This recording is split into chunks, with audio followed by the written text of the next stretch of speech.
चलिए जी, अब हम आगे के क्वेश्चंस देखें। ये चारों क्वेश्चन दो वेरिएबल की दो इक्वेशंस हैं, इसको हम सॉल्व करते हैं। तो जैसे 7th क्वेश्चन है, इसमें एक्स और वाई की वैल्यू निकालनी है। इसमें हम लोग को लीनियर इक्वेशंस को सॉल्व करना मतलब एक्स और वाई की वैल्यू निकालनी है। तो इसको हम लिख सकते हैं in matrix form these equations can be written in the form of कुछ इस तरीके से 5 2 7 3 x इंटू वाई और ये आ जाएगा 4 इंटू 5। देखिए सॉल्व करेंगे तो यही आने वाला है। देखिए इसको सॉल्व करेंगे तो 2x 5x plus 2y is equal to 4, 7x plus 3y is equal to 5, यही आएगा। अब मैं क्या करता हूं, इस इक्वेशन को, इसको मान लेते हैं अपन लोग a, इसको मान लेते हैं x, कैपिटल X, इसको मान लेते हैं b। तो we can write ax is equal to b। तो x को लिखा जा सकता है a इनवर्स इंटू b। तो इसका मतलब साफ है कि मुझे a इनवर्स निकालना है। ठीक है, तो सबसे पहले मैं क्या करता हूं, डिटर्मिनेंट वैल्यू ऑफ a निकालता हूं। Solving determinant value of a, और ये मेरे पास आएगी 5 2 7 3। और ये कितना आता है, ये हमारे पास मिलेगा 5 3 15, 7 2 14, ये आ गया हमारे पास 1। ये नॉन जीरो है, इसका मतलब ये कंसिस्टेंट सॉल्यूशन 100% देगा। तो अब इसके बाद में एडजॉइंट ऑफ ए निकालता हूं मैं। एडजॉइंट ऑफ ए निकलेगा, इन दोनों को इंटरचेंज कर देंगे और इन दोनों के साइन चेंज कर देंगे कुछ इस तरीके से। देखिए मैंने 5 3 को 3 5 कर दिया, 2 को -2 लिख दिया, 7 को -7 लिख दिया।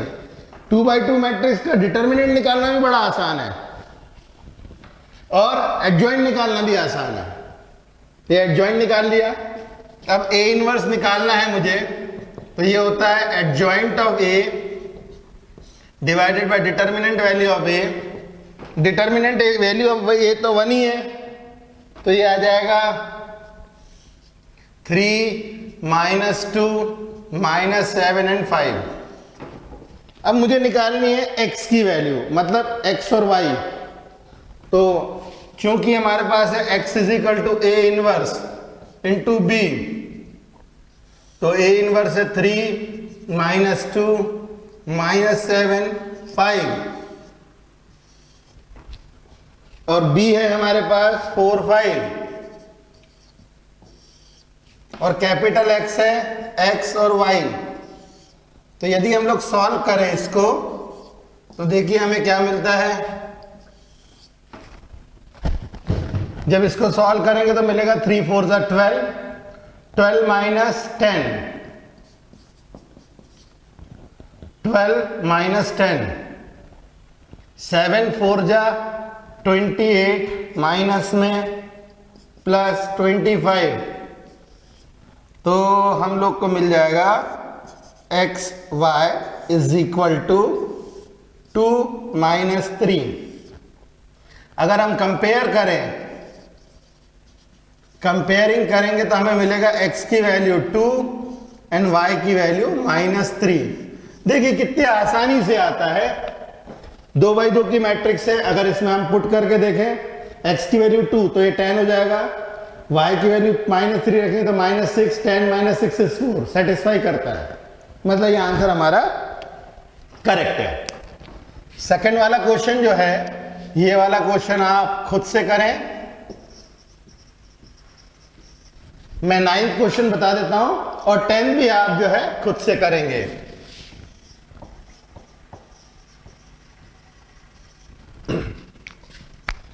अब मैं 9th क्वेश्चन करता हूं तो सिमिलर उसी पैटर्न में इन मैट्रिक्स फॉर्म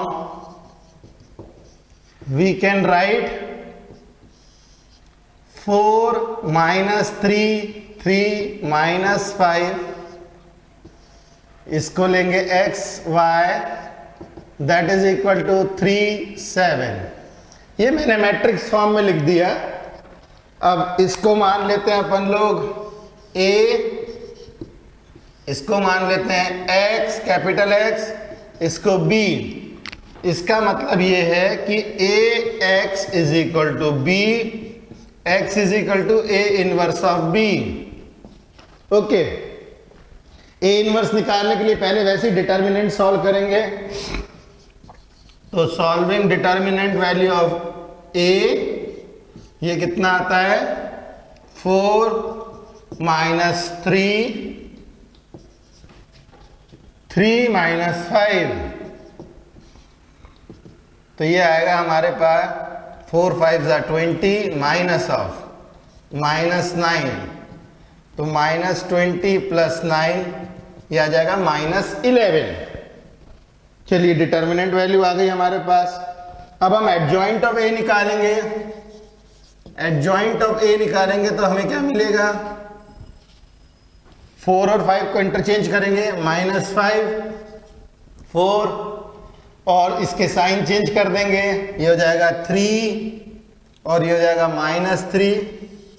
ये हमारा एडजॉइंट ऑफ ए निकल गया।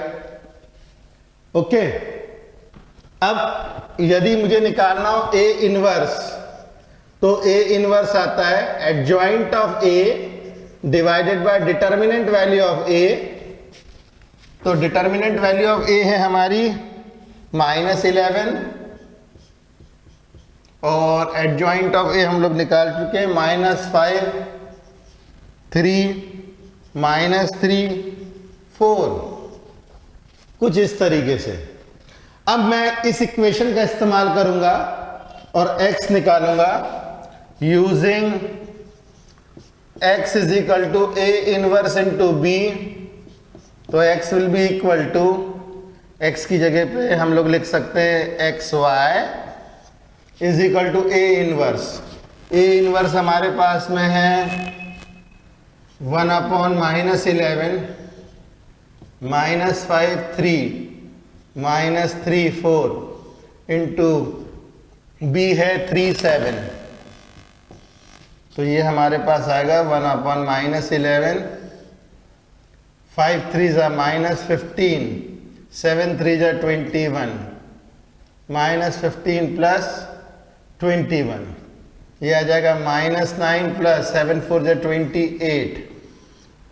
तो ये आ जाएगा 1 अपॉन माइनस 11 6 और ये आ जाएगा 19। तो ये हमें मिलेगा माइनस 6 अपॉन 11 माइनस 19 अपॉन 11। ये आ जाएगी हमारे पास x और y की वैल्यू। तो कंपेयर करेंगे तो मिलेगी x की value minus 6 upon 11 and y की वैल्यू माइनस 19 अपॉन 11। कितने आसानी से आता है देखिए, कोई ज्यादा झंझट वाला काम नहीं है, इजीली क्वेश्चन सॉल्व होते हैं। ओके, तो 8th और 10th आप खुद से करके देखिए, बिल्कुल इसी पैटर्न में करना है। ओके, तो जल्दी जल्दी कीजिए, फिर हम अगले क्वेश्चंस पे चलेंगे। चलिए जी, अब हम करते हैं 3x3 की मैट्रिक्स, 3 इक्वेशंस 3 वेरिएबल। ये थोड़े से लेंदी जाते हैं और ये बहुत इंपॉर्टेंट पार्ट है इसका। तो 11th की तीनों इक्वेशंस हम लोगों को दे रखी है। तीसरी इक्वेशन में x नहीं है तो हम इसको लिख सकते हैं 0 टाइम्स x। तो अगर इसको लिखें मैट्रिक्स फॉर्म में, in matrix form we can write 2 1 1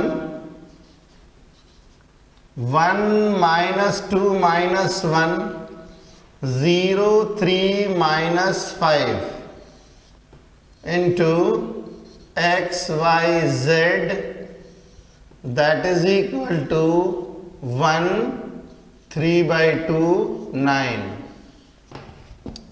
2 1 1 1 -2 -1 0 3 -5 x y z 1 3/2 9. ये मैंने मैट्रिक्स के फॉर्म में लिख दिया। इसको हम लोग मान लेते हैं a, इसको मान लेते हैं कैपिटल X, इसको मान लेते हैं b। तो ये हो जाएगा ax is equal to b। तो x लिख सकते हैं a inverse into b। Okay, अब a इनवर्स निकालने के लिए एक एक के कोफैक्टर्स निकालने पड़ेंगे हम लोगों को। तो जब हम एक एक के कोफैक्टर्स निकालेंगे, एक एक के कोफैक्टर्स निकालेंगे, तो पहले कोफैक्टर्स निकाल लेते हैं। कोफैक्टर C11, मैं अपना क्रॉस ले लेता हूं, गलतियां नहीं होनी चाहिए भाई। C11 will be equal to -1 का पावर 1 + 1 -2 -1 -2 -1 3 -5 -2 -1 3 -5। तो ये हो जाएगा +10 + 3 13। C12 आ जाएगा -1 का पावर 1 + 2 1 -1 0 -5। ये हो जाएगा माइनस में -5 -0, दैट इज 5। C13 आ जाएगा -1 का पावर 1 + 3 और ये आ जाएगा 1 -2 0 3।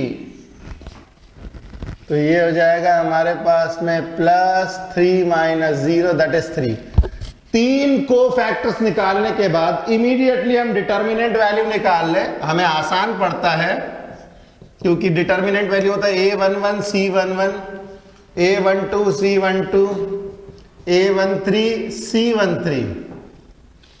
तो A11 2 13 + 1 5 + 1 3। ये हम लोग निकालेंगे, ये आ जाएगा 26 + 5 + 3, 26 + 8 34। ये आ गई हमारी डिटर्मिनेंट की वैल्यू। अलग से सॉल्व नहीं करना पड़ता अगर हम लोग इसी के साथ निकाल ले तो। अब C21 इज -1 का पावर 2 + 1 और इसके साथ लेंगे 113 - 5। तो ये मिलेगा हमें माइनस में -5 - 3, दैट इज 8। C22 आएगा -1 का पावर 2 + 2 2 1 0 -5। ये होएगा +-10 - 0, दिस इज -10। C23 ये आ जाएगा हमारे पास 2103। तो ये आएगा हमारे पास -6 - 0 -6। इसके बाद में C31 -1 का पावर 3 + 1 112 -1 11 -2 -1। ये आएगा प्लस में -1 + 2, दिस इज 1। C32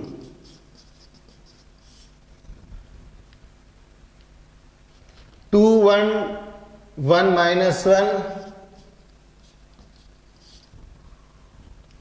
तो ये आ जाएगा माइनस में -2 -1 मतलब 3 एंड C33 -1 का पावर 3 + 3 2 1 1 -2 2 1 1 माइनस 2 प्लस में -4 -1 दैट इज -5। चलिए अब हम लोगों ने निकाल लिए सारे कोफैक्टर्स, तो एडजॉइंट ऑफ ए हमें मिलेगा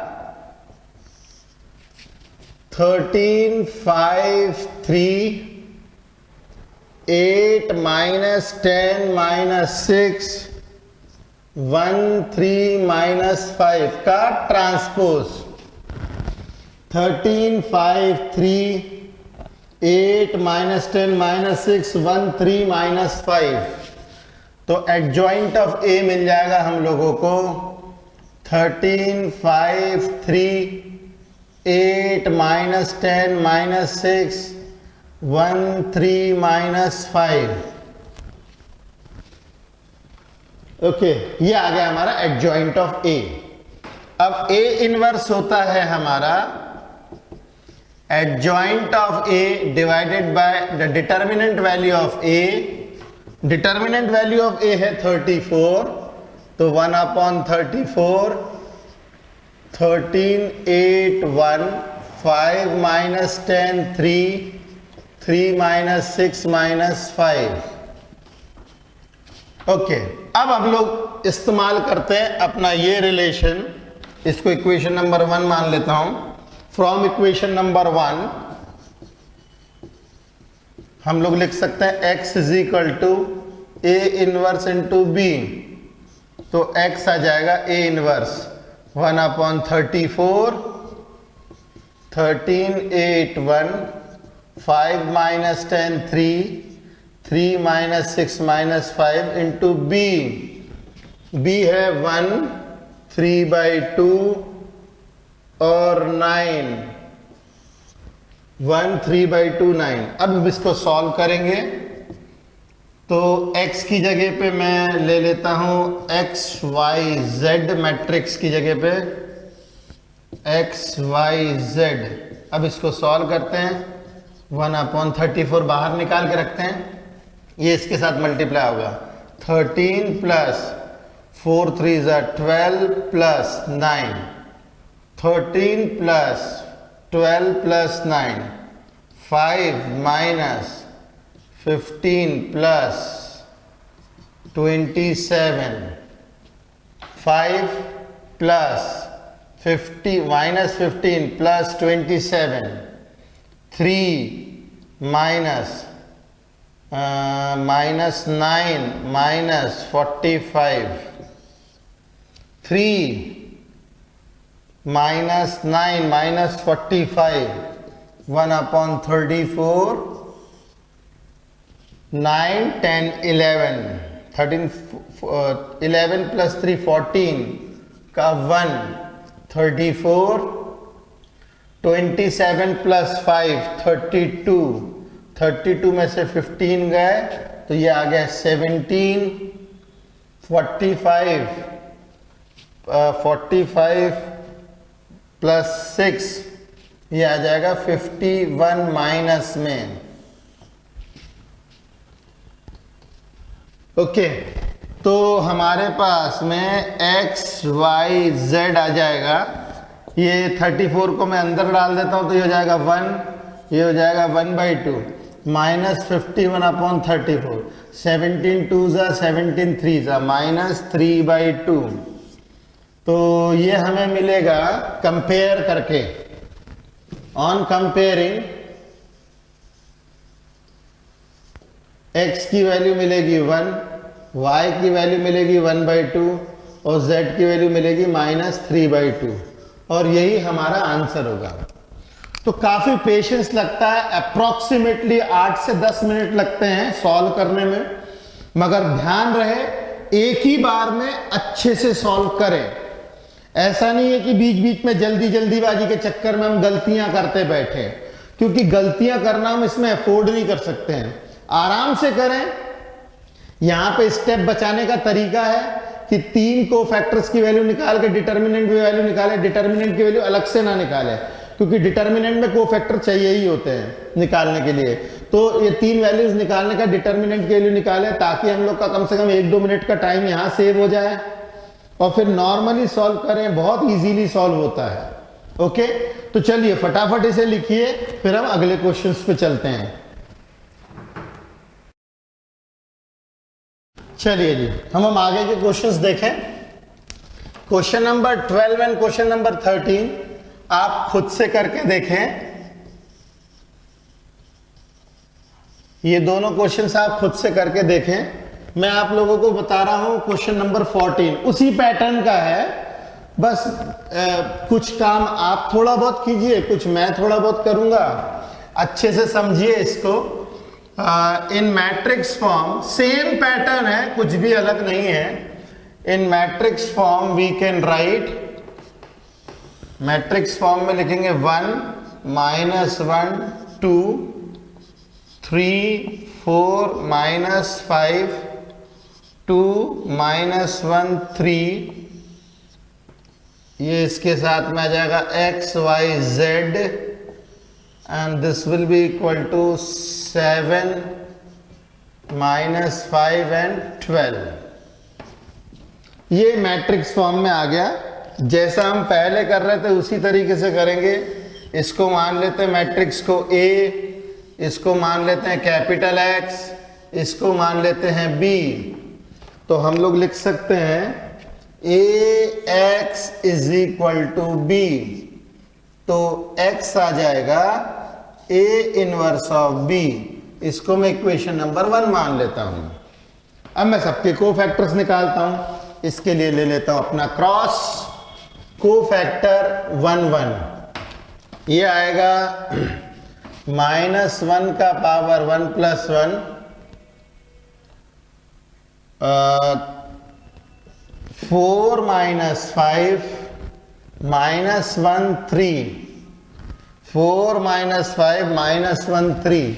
तो ये आ जाएगा प्लस में 4 3 12 -5 दिस इज 7।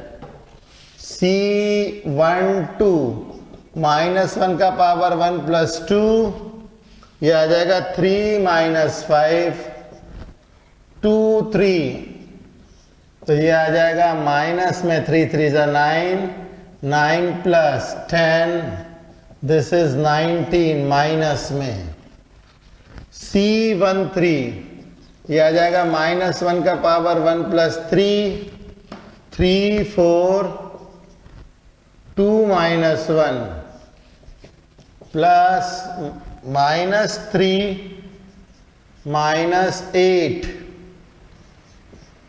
-11 C21 -1 का पावर 2 + 1 ये आ जाएगा -1 2 -1 3।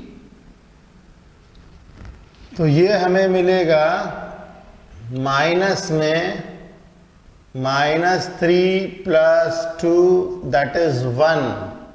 C22 आएगा -1 का पावर 2 + 2 1 2 2 3। तो ये आ जाएगा प्लस में 3 -4 दैट इज -1। C23 -1 का पावर 2 + 3 1 -1 2 -1 -1 + 2 C231 1 -1 2 -1। अब C31 -1 का पावर 3 + 1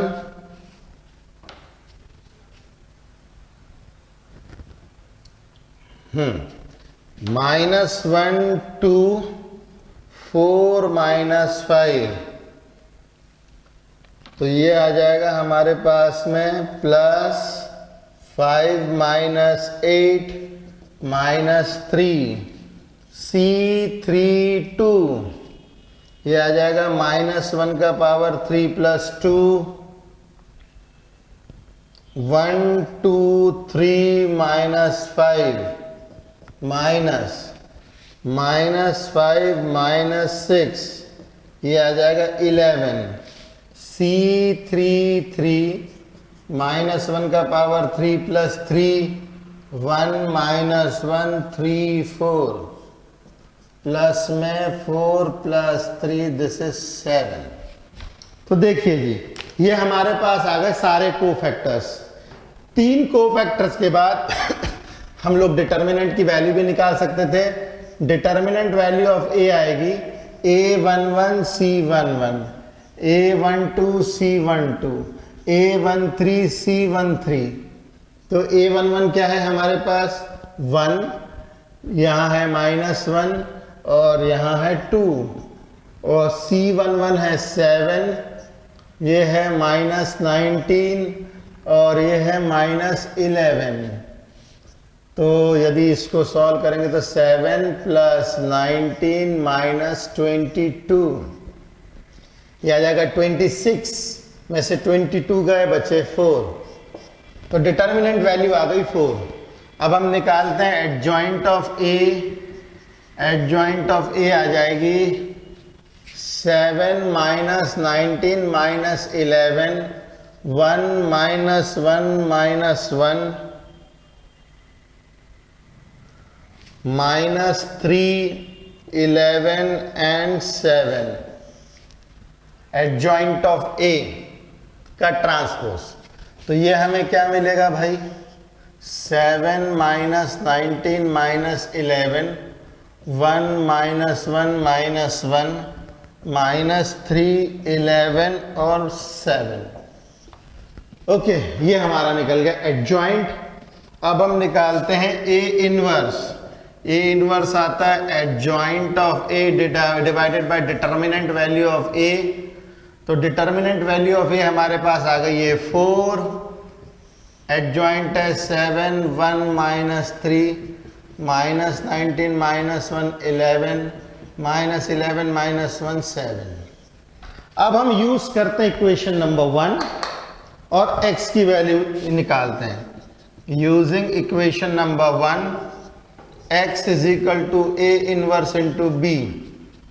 तो x क्या है हमारे पास x y z। a inverse है 1/4, 7 1 -3 -19 -1 11 -11 -1 7 इंटू b है 7 - 5 12। अब इसको सॉल्व करना पड़ेगा हम लोगों को। तो ये मिलेगा 1/4, 7 7 = 49 -5 माइनस ये हो जाएगा 36। 49 - 5 - 36, 9 7 = 63 का 6 6 7 = 7 133 -133 प्लस 5 प्लस ये जाएगा 132 और ये जाएगा हमारे पास